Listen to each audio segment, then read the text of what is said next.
So Immanuel Kant wants to create a logical way to immorality. This idea ukuthi people must be moral because umthetho uthi akumelanga sibulalane, or because ireligion uNkulunkulu uthi akumelanga sibulalane.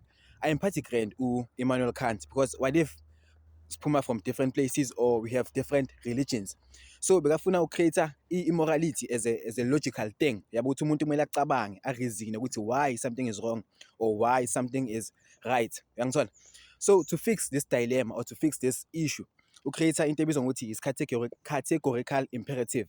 And the categorical imperative has to go hand in hand universalism. Uyangithola?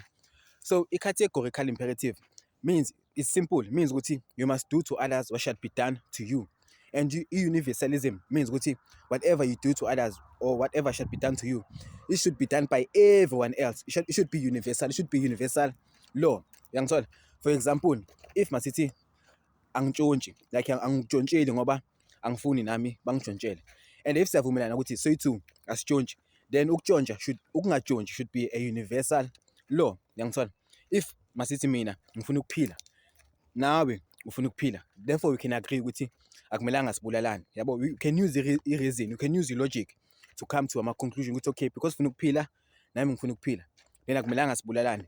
So ukuze le isebenze kahle kumele siyenze universal. So wonke umuntu naye ofuna ukuphila akumelanga abulala abanye abantu. Uyangithola? So what do you think about the idea ka Immanuel Kant ye categorical imperative ne universalism, doing to others what should be done to you?